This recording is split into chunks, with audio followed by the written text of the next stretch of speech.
الفصل الثالث عن ابن عباس ان رسول الله صلى الله عليه وسلم قدم المدينة فوجد اليهود الصيام يوم عاشوراء فقال لهم رسول الله صلى الله عليه وسلم ما هذا اليوم الذي تصومونه فقالوا هذا يوم عظيم أنجى الله فيه موسى وقومه وغرق فرعون وقومه فصامه موسى شكرا فنحن نصومه فقال رسول الله صلى الله عليه وسلم ونحن أحق وأولى بموسى منكم فصامه رسول الله صلی اللہ علیہ وسلم وامر بصیامہ متفق علیہ۔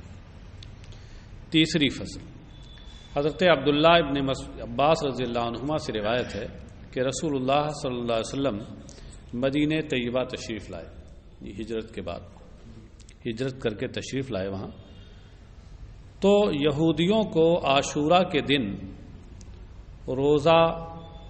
روزے دار پایا، روزہ رکھتے ہوئے پایا۔ سیام یہ صائم کی جمع ہے، سیام مصدر بھی ہوتا ہے، صام یصوم صومن و سیامن، اور سیام صائم کی جمع بھی ہے، فعال کے وزن پر فاعل کی جمع آتی ہے، ہاں جیسے کبار، اعظام، ہاں علماء کرام اور شعراء اعظام تو بہت آپ لوگ کہتے ہیں نا، سیام ہے۔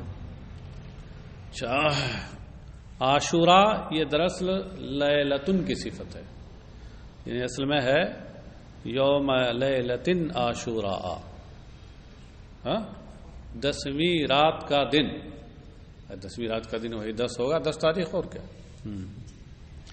پھر یہ چونکہ صفات غالبہ میں سے ہے، اور صفات غالبہ ان صفات کو کہتے ہیں کہ جو استعمال میں اپنے موصوف پر غالب آ جائیں کہ بغیر موصوف کے استعمال ہونے لگیں، ہاں تو انہی میں سے یہ ہے، اس لیے عاشورہ کہتے ہیں۔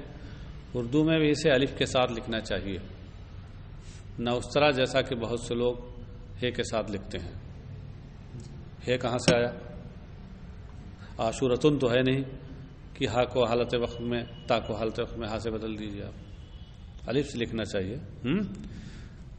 لیکن بہت سے املے ایسے ہیں اردو کے جو لفظ کی اچھی تحقیق نہ ہونے کی وجہ سے لوگ غلط لکھتے ہیں، جیسے خضرا، گنبد خضرا، اور خضرا کو کیسے لکھتے ہیں؟ خضراء ہے وہ، خضراء، قبۃ خضراء، تو الف کے ساتھ سیدھے لکھنا چاہیے، تو اس کو ایسے بناتے ہیں بڑا الف سے۔ ایت فاطمہ زہرا بعض لوگ اس طرح لکھتے ہیں، جبکہ زہراء ہے وہ، تو سیدھے زہرا کو الف کے ساتھ لکھنا چاہیے۔ ایسے ہی بعض لوگ استیفا باب استفعال کا مصدر ہے، استیفاء ہے وہ، اس کو استیفا لکھتے ہیں، استیفا دیتے ہیں تو الف مقصورہ سے لکھ دیتے ہیں۔ یوں ہی ایک بات آ گئی تو ایک لفظ اور بتاؤں، طلبہ ہے، طلبتن ہے، اصل میں طالب کی جمع ہے طلبتن، تو اس کو سیدھے ہے سے لکھنا چاہیے، تو طلباء، پتہ نہیں کہاں سے الف اور حمزہ لے آتے ہیں، خدا بہتر جانے۔ یہ سب اس پر مبنی ہے کہ لفظ کی صحیح تحقیق نہیں ان کے۔ ہاں خیر، جو لوگ عربی نہیں جانتے ہیں، صرف اردو سے آشنا ہے، اگر وہ اس طرح کی غلطی کریں تو قابل عفو ہیں، لیکن وہ لوگ جو عربی بھی جانتے ہیں اچھی طرح، تو ان کا یہ عمل سراسر بے توجہی پہ مبنی ہے، اور اس میں آپ ہرگز کسی بڑے مولانا صاحب کا حوالہ مت دیجیے گا مجھے، جو فراں مولانا صاحب جو ایسا لکھتے ہیں، جی ان کا عمل کوئی حجت نہیں لسانیات کے باب میں۔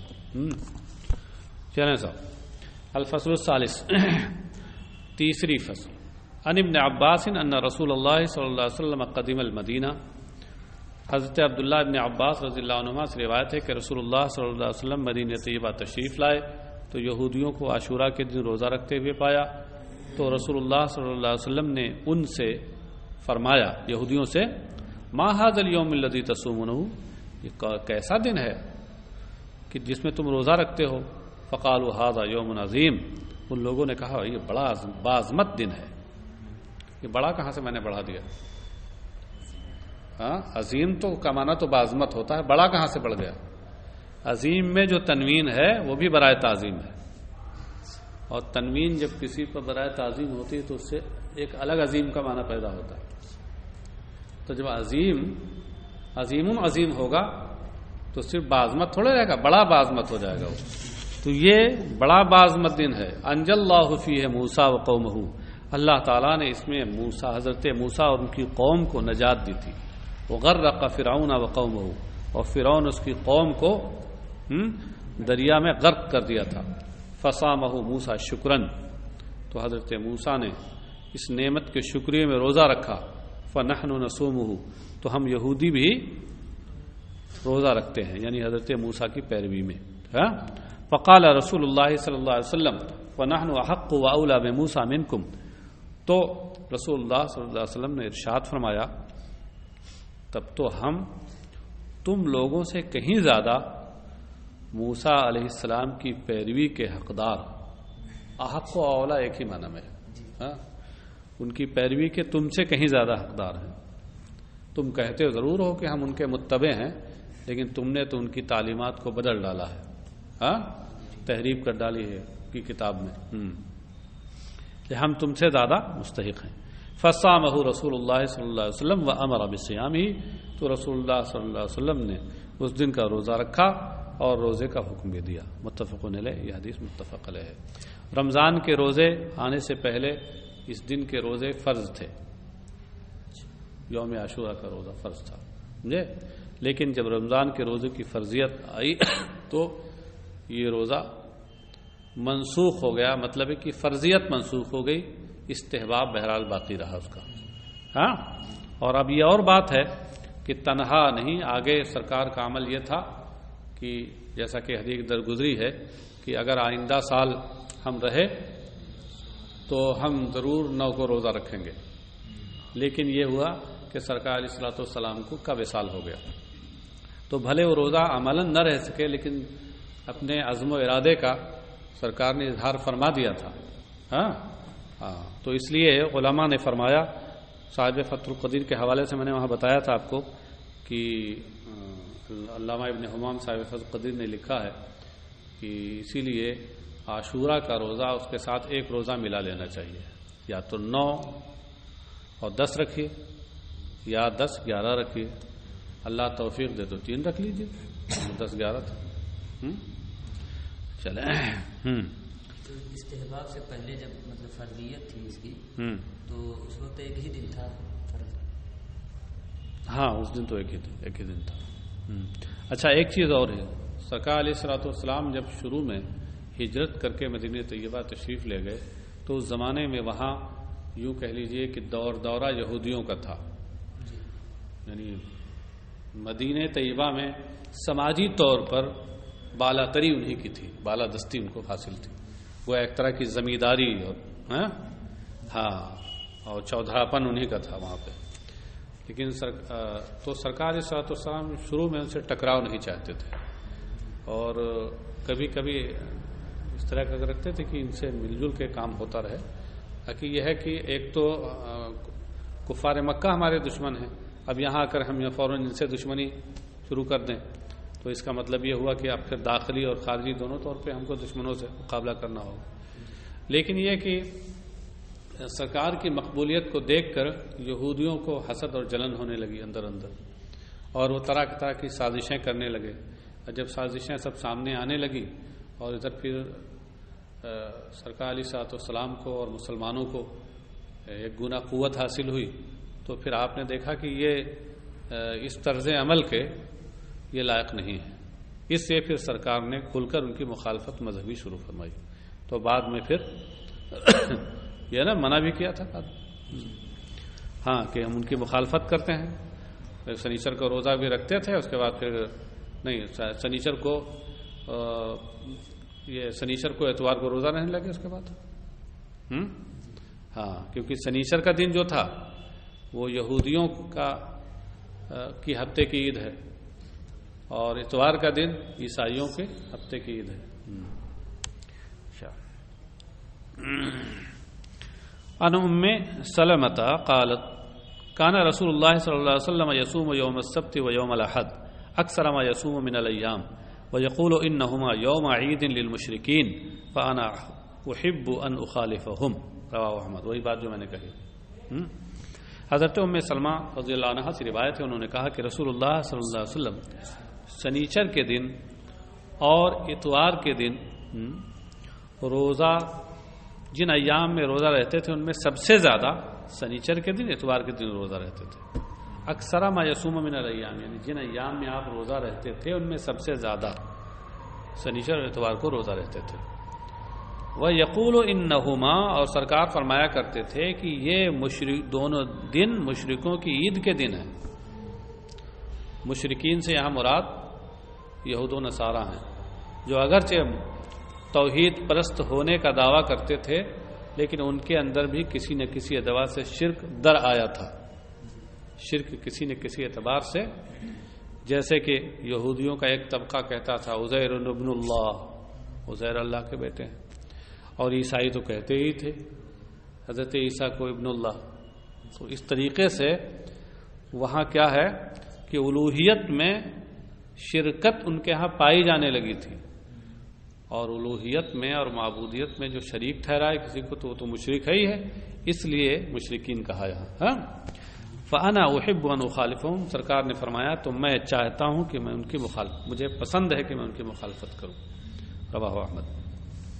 عن جابر بن سمرہ قال كان رسول الله صلی اللہ علیہ وسلم يأمر بصيام يوم عاشوراء ويحثنا عليه ويتعاهدنا عنده فلما فرض رمضان لم يأمرنا ولم ينهنا عنه ولم يتعاهدنا عنده۔ رواہ مسلم۔ حضرت جابر بن سمرہ سے روایت ہے، انہوں نے کہا کہ رسول اللہ صلی اللہ علیہ وسلم ہمیں عاشورہ کے دن کے روزے کا حکم دیتے تھے۔ یہ پہلے حکم دینے کا مطلب یہ ہے کہ فرض تھا وہ یحثنا علیہ، اور اس پر ہمیں ابھارتے تھے، ترغیب دیتے تھے۔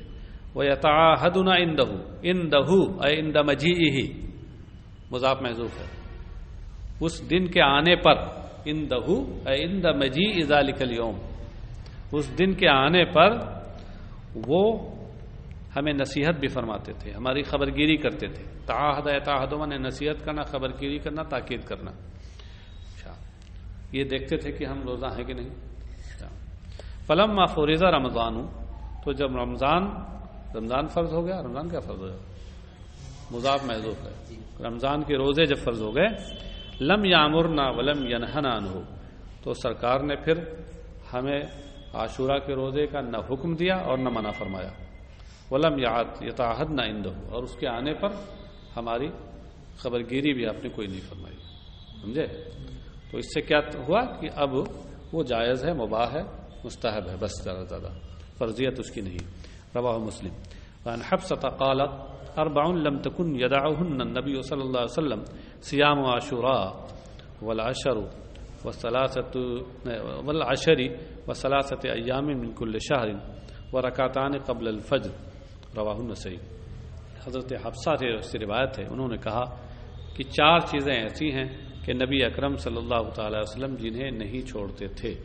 لم تکن یدعہن، یدعوہن، ودع یدعو، یہ دعا یدعو سے نہیں ہے، ودع یدعو فعل مضارع بے معنی ترکا، اسی سے دع، حدیث شریف میں دع ما یریبک الی ما لا یریبک، اس چیز کو چھوڑ دو جو تمہیں شک میں ڈالے اور دل میں کھٹکے، اور اس چیز کی طرف جاؤ اس میں کھٹکا نہ ہو۔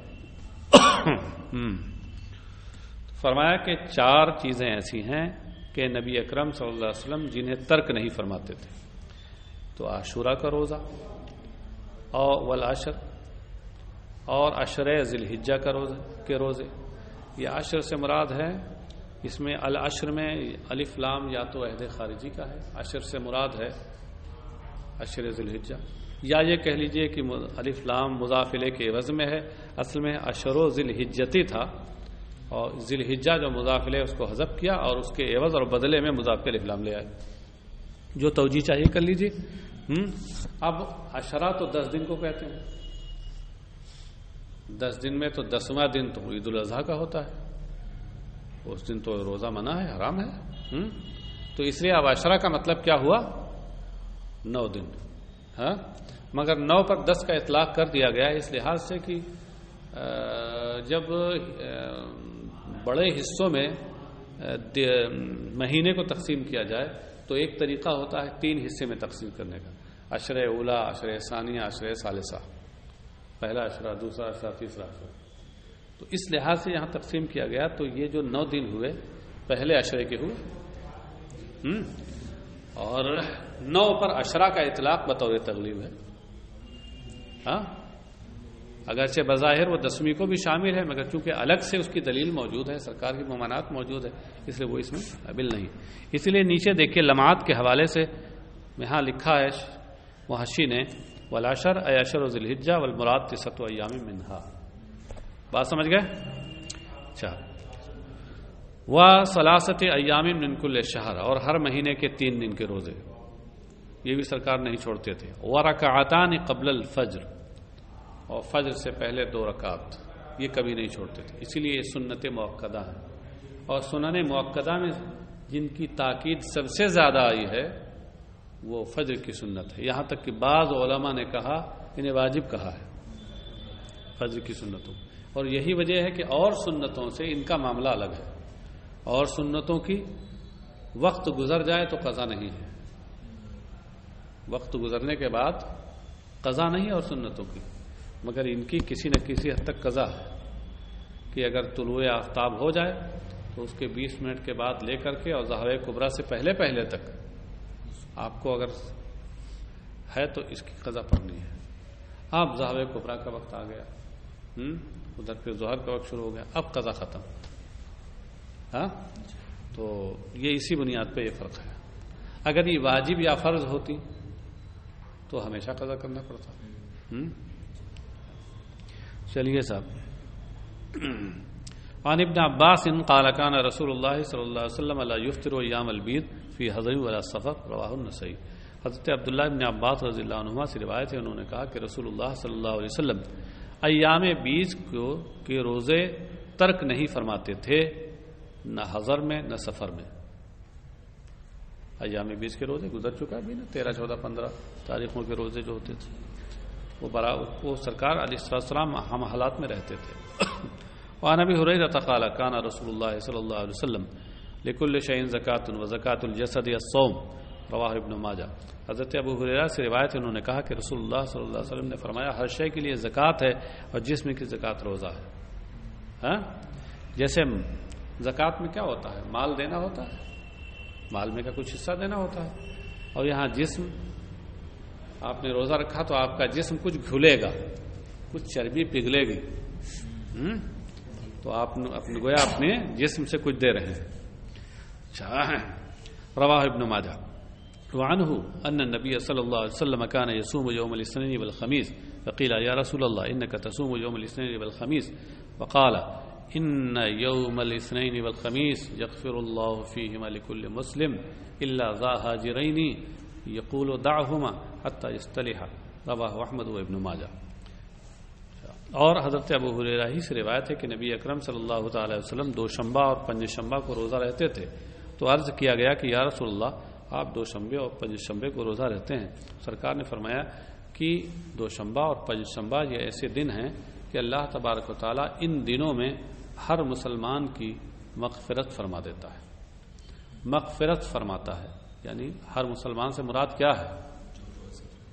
لکل مسلمین، یعنی لکل مسلم صائم فیہ، جو اس میں روزہ رکھنے والا ہے اس کی مغفرت فرماتا ہے. الا ذا حاجرین، ذا کا لفظ یہاں زائد ہے. ہاں ذا کا لفظ یہاں زائد ہے، اس کا کوئی معنی نہیں ہے جی. اصل میں ہے الا حاجرین، مگر وہ جو ایک دوسرے کو چھوڑنے والے ہوں، جو مسلمان بھائی آپس میں قطع تعلق کرنے والے ہوں، ایک دوسرے کو چھوڑنے والے ہوں جی، تو ان کو چھوڑ کے باقی سب کی مغفرت فرما دیتا ہے. اور جہاں تک ان کا معاملہ ہے تو یقول دعہما حتی اصطلحا. اب اگر کوئی ان کے بارے میں دعا بھی کرتا ہے، فرشتے دعا کرتے ہیں یا کوئی دعا کرتا ہے، تو اللہ فرماتا ہے دعہما، انہیں چھوڑو، حتی اصطلحا، یہاں تک کہ یہ صلح کر لیں، آپس میں صلح کر لیں. یصطلحا اصطلاح سے بنا ہے، اصطلاح جس کا اصل مادہ ہے صلح، باب استفعال میں لے گئے تو اس کی تا سے بدل گئی، تا سے، تو اصطلاح ہو گیا. سمجھے؟ اب یہ اللہ زا میں جو زا ہے زائد ہے، ایسا تو ہر کلام میں ہر زبان میں ہوتا ہے، کچھ الفاظ زائد ہوتے ہیں اور ان کے معنی مراد نہیں ہوتے. بولتے ہیں لوگ پانی وانی لاؤ. اچھا آپ کوئی جس کی زبان اردو نہ ہو کہتے پانی وانی لاؤ تو وہ تو پھر لغت وغیرہ میں تلاش کرے گا کہ وانی کا کیا معنی ہے. ہاں جیسے آپ ابھی یہاں زا کا معنی تلاش کرنا شروع کریں لغت میں کیا ہے، لیکن اہل زبان جانتے ہیں کہ اس کا کوئی مطلب نہیں. کھانا وانا کھایا کیوں، کوئی اس کا معنی مراد نہیں.